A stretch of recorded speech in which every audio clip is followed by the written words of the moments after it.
지난주 말씀에서 하나님은 말씀이 희귀하여 비전이 보이지 않는 시대에 아이 사무엘을 부르셨습니다. 사람들은 사무엘이 이스라엘의 선지자로 세우심을 받았다는 것을 알았습니다. 왜냐하면 하나님께서 사무엘과 함께 계셔서 그의 말이 하나도 땅에 떨어지지 않게 하셨기 때문입니다. 또한 하나님은 계속해서 하나님의 성막이 있는 실로에서 말씀으로 사무엘에게 자기를 나타내셨습니다. 그 결과 사무엘의 말이 온 이스라엘에 전파되었습니다. 드디어 하나님의 말씀이 선포되고 이스라엘은 자신의 죄를 깨닫고 하나님께로 돌아올 것 같았습니다. 하지만 이스라엘은 아직 하나님께로 돌아올 준비가 되어 있지 않았습니다. 이스라엘은 하나님을 섬기고 있었지만 우상도 섬기고 있었기 때문입니다. 이스라엘이 마음을 다해 우상을 버리고 하나님께로 돌아오기 위해서는 사무엘의 말씀과 함께 20년의 시간이 더 필요했습니다. 오늘 말씀에는 때가 되었을 때 하나님이 사무엘을 통해 이루시는 놀라운 회개와 구원의 역사가 나옵니다. 오늘 말씀을 통해 하나님이 우리의 삶 가운데 원하시는 것이 무엇인지 배울 수 있기를 기도합니다. 파트 1, 스스로 영광을 드러내신 하나님, 4장에서 6장까지입니다. 4장 1절을 보십시오. 이스라엘은 나가서 블레셋 사람들과 싸우려고 에베네셀 곁에 진치고 블레셋 사람들은 아벡에 진쳤더니 블레셋과 전쟁이 벌어졌습니다. 하지만 이스라엘은 패하고 4,000명가량이 죽었습니다. 그들은 이 전쟁에서 패한 원인을 어떻게 진단했습니까? 3절을 보십시오. 이스라엘 장로들이 말했습니다. 여호와께서 어찌하여 우리에게 오늘 블레셋 사람들 앞에 패하게 하셨는고? 그들은 전쟁에서 진 이유를 하나님에게서 찾고자 하였습니다. 평소에는 하나님께 기도도 하지 않고 자기 마음대로 살다가 실패하거나 안 좋은 일이 일어나면 하나님 탓하는 것과 같습니다. 이때 그들의 생각해낸 방법이 무엇입니까? 여호와의 언약궤를 실로에서 우리에게로 가져다가 우리 중에 있게 하여 그것으로 우리를 우리 원수들의 손에서 구원하게 하자. 언약궤는 하나님의 말씀, 하나님의 임재를 상징합니다. 그들은 과거 가나안 정복 전쟁 때 제사장들이 언약궤를 메고 요단강을 건넌 것과 여리고성을 무너뜨릴 때 언약궤를 메고 7일 동안 성을 돌았던 것을 기억한 것 같습니다. 이스라엘에게 있어서 언약궤는 마치 부적처럼 자기의 소원을 이루어주는 도구에 불과했습니다. 이런 신앙을 부적신앙, 무당신앙이라고 합니다. 언약궤가 진영에 들어올 때 이스라엘은 큰 소리를 외치며 환영했습니다. 와! 언약궤다! 언약궤! 언약궤! 그들은 벌써부터 전쟁에 이긴 것처럼 확신하고 기뻐하고 있었습니다. 반면 블레셋 진영은 침울해졌습니다. 그들은 과거 이스라엘이 출애굽할 때 애굽의 열재앙과 홍해를 건넌 사건을 들어서 알고 있었습니다. 그게 다 이 여호와라는 신들의 능력이라고 생각했습니다. 하지만 이렇게 앉아있을 수만은 없었습니다. 그때 한 블레셋 장수가 일어나 말을 타고 자리를 잡더니 일장 연설을 하기 시작했습니다. 너희 블레셋 사람들아, 강하게 되며 대장부가 되라. 히브리 사람들은 너희의 종이다. 너희들 히브리 사람들의 종이 되고 싶으냐? 우리 쪽팔리게 살지 말자. 한 번 죽지 2번 죽냐? 죽기 아니면 까무러치기다. 싸우자. 와! 갑자기 블레셋 진영의 사기가 하늘을 찌를 것 같았습니다. 결국 두 번째 전쟁에서 이스라엘은 참패하였고 사망자가 3만 명이나 되었습니다. 11절을 보십시오. 하나님의 궤는 빼앗겼고 엘리의 두 아들 홈니와 비느하스는 죽임을 당하였더라. 부적처럼 사용하던 하나님의 궤는 빼앗겼고 그 곁을 지키던 엘리의 두 아들도 죽었습니다. 과거 하나님의 사람을 통해 주셨던 엘리의 두 아들에 대한 심판의 말씀이 그대로 이루어졌습니다. 엘리의 두 아들뿐만 아니라 제사장 엘리도 하나님의 궤가 빼앗겼다는 소식을 들었을 때 의자에서 뒤로 넘어져 목이 부러져 죽게 되었습니다. 그에 대한 마지막 기록은 4장 15절과 18절에 나와 있습니다. 그때 엘리의 나이가 98세라. 그의 눈이 어두워서 보지 못하더라. 나이가 많고 비대한 까닭이라. 그가 이스라엘의 사사가 된 지 40년이었더라.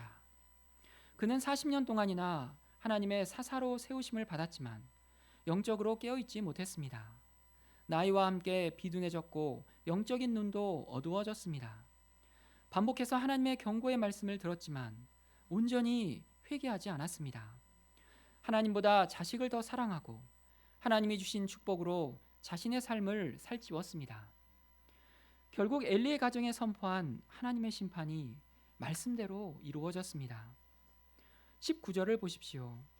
이때 엘리의 며느리 비느하스의 아내가 임신하여 해산할 때가 가까웠습니다. 그녀는 하나님의 교회가 빼앗기고 시아버지와 남편의 죽은 소식을 듣고 갑자기 해산하게 되어 아들을 낳았습니다.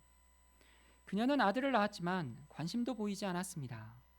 그녀는 죽어가며 아이 이름을 불명예스러운이라는 뜻의 이가봇이라고 짓고 말했습니다. 영광이 이스라엘에게서 떠났다. 그녀의 눈에는 하나님의 영광인 언약궤를 빼앗겼으니 하나님이 이스라엘을 떠난 것처럼 보였습니다. 하지만 하나님이 이스라엘을 떠난 것은 아니었습니다. 하나님은 결코 이스라엘을 떠나신 적이 없기 때문입니다. 오히려 이스라엘이 하나님의 영광을 떠난 것이었습니다. 말씀을 맡은 제사장들은 타락하고 백성들은 부적신앙으로 가득했습니다.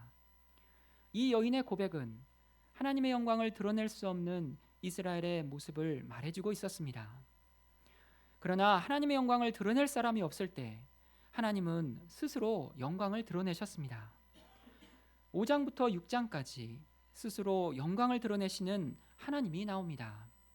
지도를 같이 보시겠습니다.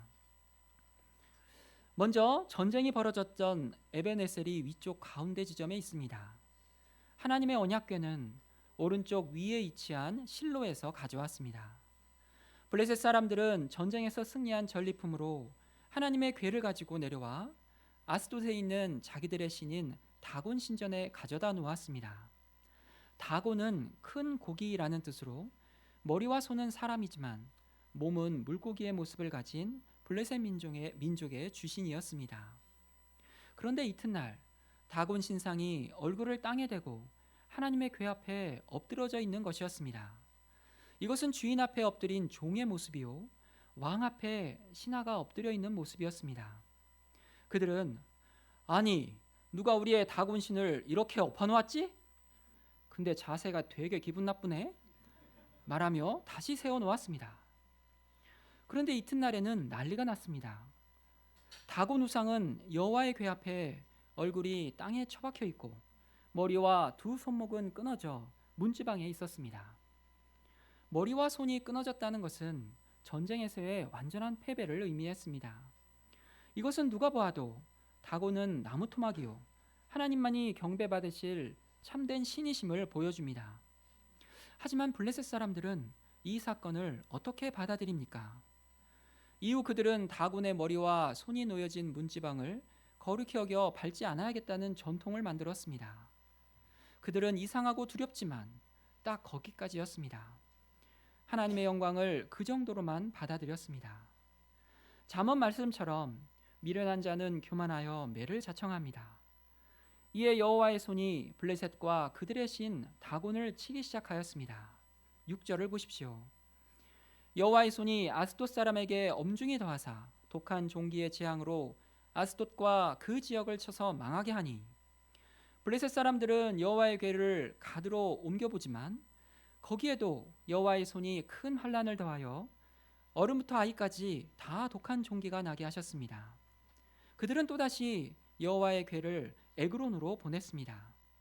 그러자 이 소식을 들은 에그론 사람들이 마을 어귀에 바리케이트를 치고 막아섰습니다. 우리를 죽이려고 이스라엘 신의 궤를 가져오느냐? 여호와의 궤 결사반대! 그들에게 여호와의 궤는 죽음의 사자로 여겨졌습니다. 여호와의 궤가 가는 곳마다 사망의 환난과 독한 종기로 인해 부르짖음이 하늘에 사무쳤습니다. 이렇게 여호와의 언약궤가 블레셋 지방에 있은 지 7개월이나 되었습니다. 이제 그들은 온 블레셋의 방백들을 모으고 회의를 하기 시작했습니다. 6장 2절을 보십시오. 블레셋 사람들이 제사장들과 복술자들을 불러서 이르되 우리가 여호와의 궤를 어떻게 할까? 그것을 어떻게 그 있던 곳으로 보낼 것인지 우리에게 가르치라.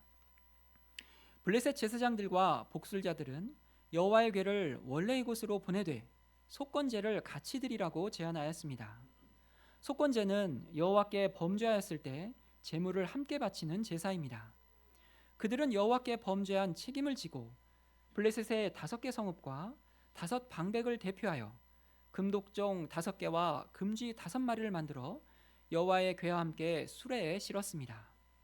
그리고 정말 이 모든 일이 여호와의 손이 치신 것인가 아니면 우연으로 일어난 일인가 시험하고자 하였습니다. 7절을 보십시오.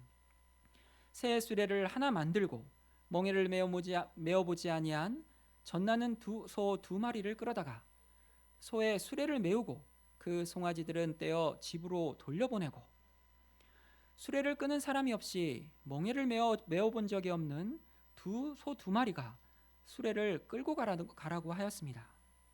게다가 젖나는 엄마 소는 결코 어린 송아지와 떨어지려 하지 않을 것입니다. 그들은 이렇게 여호와의 궤와 속건제물을 실은 수레를 2마리의 암소에게 맡겼습니다. 12절을 보십시오. 암소가 베세메스의 길로 바로 행하여 대로로 가며 갈 때에 울고 좌우로 치우치지 아니하였고 블레셋 방백들은 베세메스 경계선까지 따라가니라. 2마리의 암소가 곧바로 이스라엘의 성읍으로 향했습니다. 보조를 맞추어 가며 좌우로 치우치지 않고 큰 길로만 갔습니다. 그런데 남겨둔 송아지 때문에 울면서 갔습니다. 2마리의 암소는 창조주 하나님의 뜻을 거스리지 않고 본성을 부인하며 순종했습니다. 이후로 번제로 드려지며 죽기까지 하나님이 주신 사명을 끝까지 완수하였습니다. 암소가 우리보다 더 훌륭한 것 같습니다. 온 천지 만물 가운데 하나님의 영광을 드러내려고 하지 않는 피조물은 사람밖에 없는 것 같습니다. 예수님도 본성을 부인하시고 죽기까지 순종하심으로 하나님의 영광을 드러내셨습니다. 우리도 베세메스로 향해 가는 암소 신앙을 배울 수 있기를 기도합니다. 16절을 보십시오. 블레셋 방백들이 이것을 보고 그날의 에그론으로 돌아갔습니다. 그들은 모두 하나님의 영광을 보았지만 아무런 변화가 없었습니다. 자신들이 섬기는 다곤 신이 우상이고 하나님이 하늘과 땅의 유일하신 참신이심을 보았지만 그것뿐이었습니다. 자신들의 현실적인 목적이 이루어지자 본래의 불신의 자리로 돌아가 다곤 신을 섬기러 돌아갔습니다. 요즘 우리가 히브리서 믿음장을 암송하고 있습니다. 히브리서 11장 31절에 나오는 여리고성의 기생 라합이 상천하지에 하나님을 믿은 것이 얼마나 놀라운 믿음인지 발견할 수 있습니다. 하나님을 믿는 것은 기적입니다. 지금 우리가 하나님을 믿는다는 것, 하나님의 자녀가 되어 이곳에 모였다는 것이 얼마나 놀라운 기적이요 하나님의 은혜인지 깨닫고 감사해야겠습니다. 베세메스로 돌아간 여호와의 궤는 어떻게 되었습니까? 베세메스는 예루살렘 서쪽 약 24km 지점에 위치한 유다 지파의 땅이었지만 레위 지파 아론의 자손들에게 할당된 성읍과 목초지였습니다. 그러므로 이곳은 레위인들이 살고 있는 곳이었습니다. 6장 15절을 보십시오. 레위인은 여호와의 궤와 금 보물 상자를 큰 돌 위에 내려놓고 여호와께 번제와 다른 제사를 드렸습니다. 그들은 번제와 제사를 드리며 열심으로 하나님을 섬겼습니다. 하지만 겉으로 보여지는 열심이 그들의 신앙을 대변하는 것은 아니었습니다. 19절을 보십시오. 그들이 여호와의 궤를 들여다보아서 여호와께서 70명을 죽이셨습니다. 그들은 우리가 이 정도 했으니까, 이 정도 섬겼으니까 이 정도는 괜찮겠지 하고 생각했는지도 모릅니다. 그들은 호기심으로 궤 안에 뭐가 있는가 열어본 것 같습니다. 그러나 하나님은 우리의 호기심을 채우는 대상이 아니라 경배의 대상이 되십니다. 우리는 하나님의 은혜를 남용하지 말아야 합니다. 결국 레위인들이 살고 있는 베세메스에서도 거룩하신 여호와의 궤를 감당할 수가 없었습니다. 그들은 두려워하며 하나님의 궤를 옆에 있는 기럇 여아림으로 옮겼습니다. 파트 2, 그만을 섬기라. 7장 1절을 보십시오. 기럇 여아림 사람들은 산에 사는 아비나답의 집으로 옮겨놓고 그의 아들 엘리야사를 거룩히 구별하여 여호와의 궤를 지키게 하였습니다. 번제를 드리고 제사를 드렸다는 말은 없지만 거룩히 구별하였다는 말이 있습니다. 하나님의 궤는 이처럼 번제와 제사보다 하나님을 거룩히 구별하여 섬기는 곳에서 20년을 지내게 되었습니다. 7장 2절 말씀을 다 같이 읽어보시겠습니다. 시작.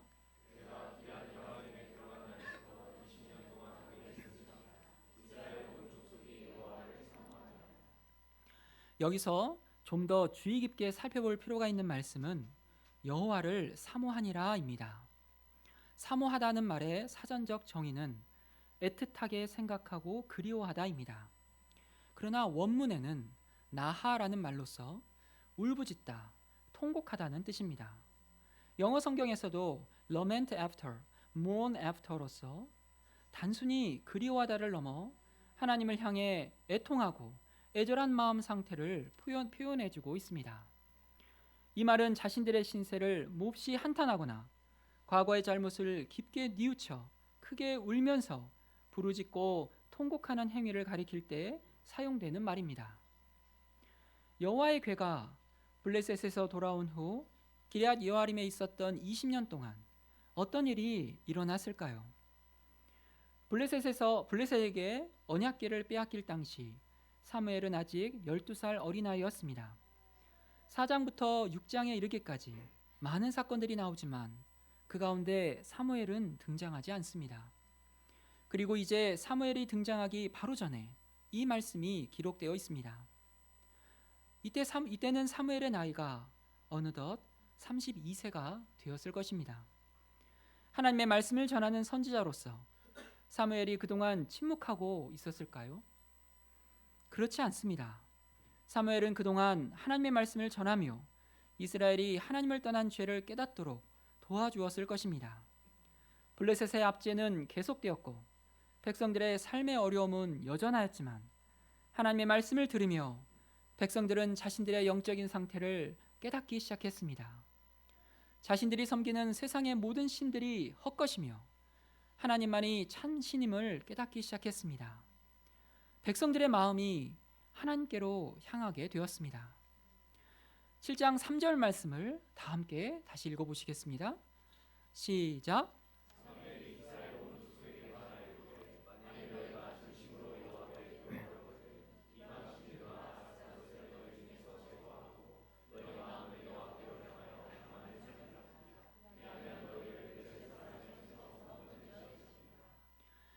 이스라엘이 자신의 죄를 깨닫고 마음이 준비되었을 때 하나님은 사무엘을 통해 역사하시기 시작하였습니다. 사무엘은 여호와께로 돌아오고 싶어하는 백성들에게 먼저 무엇을 말하였습니까? 이방 신들과 아스타로스를 제거하라고 하였습니다. 그리고 동시에 마음을 여호와께로 향하여 그만을 섬기라고 하였습니다. 이것은 마치 동전의 양면과 같아서 이방 신을 제거하지 않으면 하나님을 섬길 수 없다는 뜻입니다. 당시 바알은 농경의 신이고 아스타롯은 풍요와 다산의 신이었습니다. 농사짓는 것과 풍요와 다산은 삶에 중요하고 필요한 것들이었습니다. 게다가 가나안의 우상 숭배는 난잡한 성행위 의식이 동반되어 사람들에게 끊을 수 없는 즐거움과 쾌락을 주었습니다. 이처럼 우상은 사람들이 원하는 것을 형상화한 것들입니다.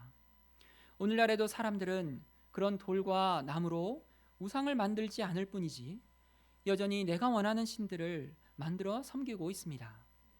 팀 켈러 목사님의 내가 만든 신이라는 책에서 우리가 하나님보다 더 중요한 것, 하나님보다 더 크게 생각을 차지하는 것, 하나님만이 주실 수 있는 걸 다른 데서 찾으려는 모든 시도를 내가 만든 신이라고 하였습니다. 그래서 인간의 마음은 아이돌 팩토리, 우상 공장이라고 하였습니다. 어떻게 내 마음속에 우상을 분별할 수 있습니까? 혼자 있을 때 기쁨과 즐거움을 위해 습관적으로 하고 있는 것, 내가 주로 돈을 사용하는 것이 우상이라고 하였습니다.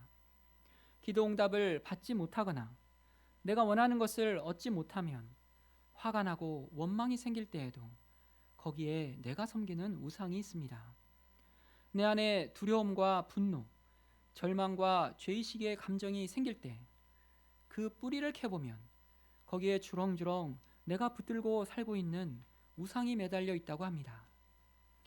제가 집중해서 영화나 드라마를 보고 있으면 꼭 그때 막내딸이 공부하다가 뭘 물으러 올 때가 있습니다.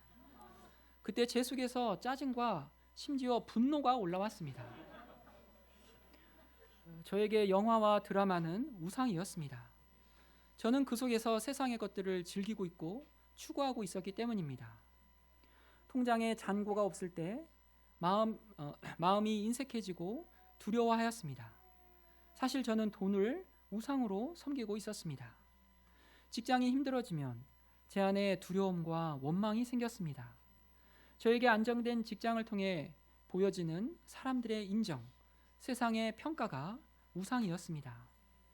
결국 우상의 본질은 자기 숭배입니다. 모든 우상은 나를 위해서 만들기 때문입니다. 그런데 이처럼 우상은 좋은 직장, 높은 연봉처럼 세상에서 나의 가치를 드러내주고 유튜브나 드라마처럼 내 삶을 즐겁게 해주는 것들입니다. 어떻게 이처럼 내 삶에 좋은 것들을 주는 우상들을 제거할 수 있습니까? 우상은 마음이 하나님 외에 다른 것에 고정되어 있는 것입니다. 이것은 우상을 버리겠다고 결심한다고 해서 해결되지 않습니다. 팀 켈러 목사님은 우리가 우상을 제거하기 위해서는 동시에 예수님이 주시는 기쁨이 있어야 한다고 하였습니다. 우리가 눈물을 흘리며 회개하는 이유는 예수님의 죄사함의 은혜와 사랑을 깨달았기 때문입니다. 예수님으로 인한 기쁨이 없이 율법적으로 회개할 때 또다시 낙심과 절망으로 이어집니다. 하지만 예수님으로 인한 기쁨과 회개가 같이 이루어질 때 죄와 우상을 미워하게 됩니다. 그래서 이 우상이 주는 헛된 기쁨을 예수님으로 대처하기 위해 우리는 영적 훈련이 필요합니다. 이스라엘도 사무엘로부터 하나님의 말씀을 들으며 하나님을 사모하기까지 우상을 버릴 준비가 될 때까지 20년의 시간이 필요하였습니다. 우리가 날마다 말씀을 읽고 묵상하고 소감을 쓰고 순종하는 훈련을 하는 이유가 무엇입니까? 우리가 그때 예수님을 만날 수 있고 그 속에서 예수님이 주시는 기쁨과 자유와 능력을 체험하기 때문입니다. 그리고 동시에 우상을 버릴 수 있는 힘이 생기기 때문입니다. 지금 이곳에 남아있는 분들은 이미 하나님 안에서의 기쁨과 자유와 능력을 체험하신 분들입니다. 우리가 날마다 말씀을 통해 우상을 제거하고 그 자리에 세상이 줄 수 없는 예수님의 기쁨과 평강으로 채울 수 있기를 기도합니다. 4절을 보십시오. 이에 이스라엘 자손이 바알들과 아스타로스를 제거하고 여호와만 섬기니라. 사무엘은 이때를 놓치지 않았습니다. 온 이스라엘을 미스바로 모이라고 하였습니다. 그리고 그곳에서 대대적으로 영적 회개 운동을 하였습니다. 6절을 보십시오. 그들이 미스바에 모여 물을 길어 여호와 앞에 붓고 그날에 종일 금식하고 거기에서 이르되 우리가 여호와께 범죄하였나이다 하니라. 사무엘이 미스바에서 이스라엘 자손을 다스리니라. 여기서 물을 길어 여호와 앞에 붓는 것은 마치 물을 부어 쏟듯이 자신의 마음 전부를 다 쏟아서 여호와 앞에서 회개한다는 뜻입니다. 사무엘은 미스바에서 회개하고 하나님께 돌이킨 이스라엘을 다스렸습니다. 하나님의 역사가 흥황하게 일어나는 곳에 사단의 역사도 일어납니다. 블레셋 사람들이 이스라엘이 미스바에 모인 것을 보고 이참에 그들을 한꺼번에 아작을 내려는 심산으로 쳐들어왔습니다. 이스라엘은 이 소식을 듣고 처음에는 두려워하였습니다. 하지만 회개하고 하나님만 섬기고자 했을 때 그들은 이전처럼 도망가지 않았습니다. 8절을 보십시오. 이스라엘 자손이 사무엘에게 이르되 당신은 우리를 위하여 우리 하나님 여호와께 쉬지 말고 부르짖어 우리를 블레셋 사람들의 손에서 구원하시게 하소서. 그들은 사무엘에게 기도 요청을 했습니다. 여전히 하나님은 눈에 보이지 않았지만 그들은 하나님께 기도할 때 구원하실 것이라는 믿음이 생겼습니다. 기도 요청을 받은 사무엘은 무엇을 했습니까? 9절을 보십시오. 사무엘이 젖 먹는 어린 양 하나를 가져다가 온전한 번제를 여호와께 드리고 이스라엘을 위하여 여호와께 부르짖음에 여호와께서 응답하셨더라. 사무엘이 어린 양 하나로 온전한 번제를 드렸다고 하였습니다. 모든 이스라엘을 위해서 드리려면 많은 희생 제물이 필요할 것 같습니다. 하지만 젖 먹는 어린 양 하나면 충분했습니다. 번제의 온전함은 제사를 드리는 기술의 완전함이 아니라 그 마음이 온전함을 의미하였습니다.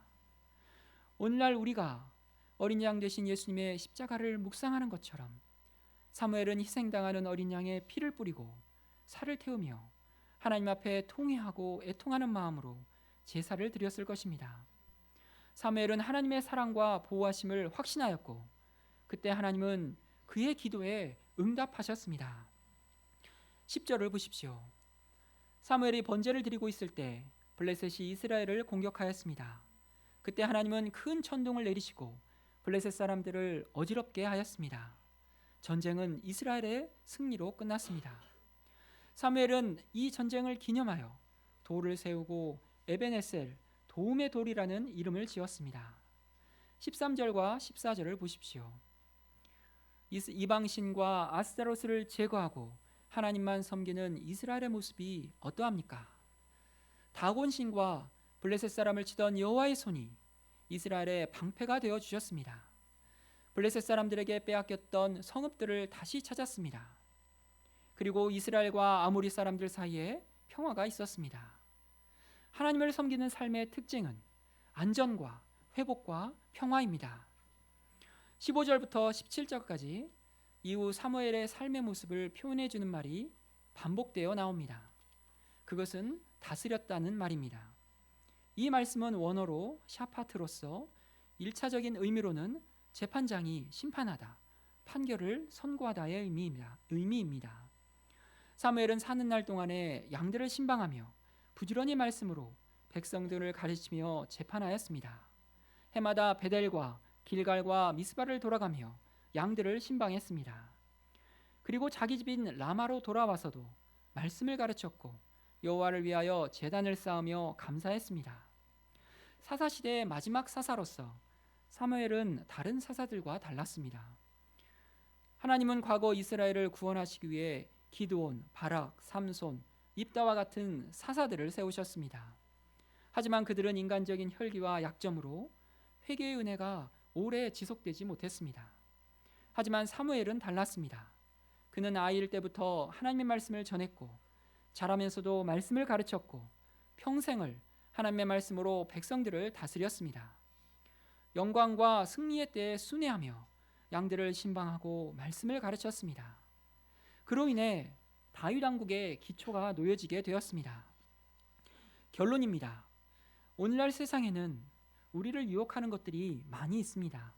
우리가 좋아하고 즐길 수 있는 우상이 많은 것 같지만 역설적으로 우리의 삶이 두렵고 힘든 이유는 내가 애정을 쏟고 있는 이런 우상들을 가지고 있기 때문입니다.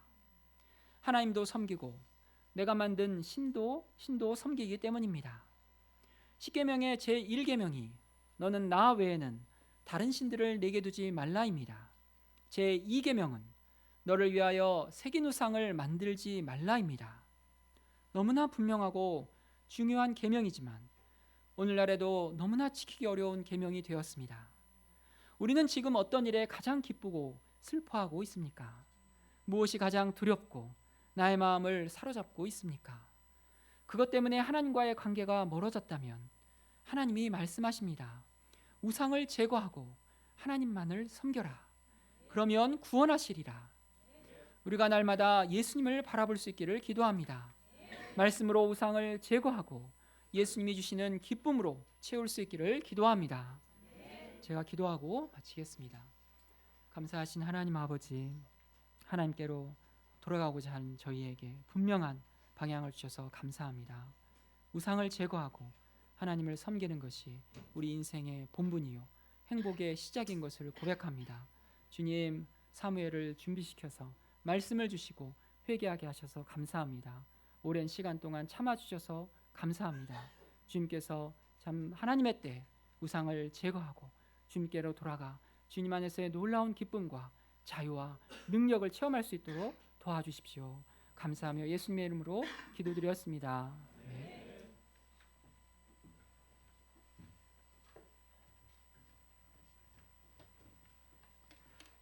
찬송가 217장을 다 함께 부르시겠습니다.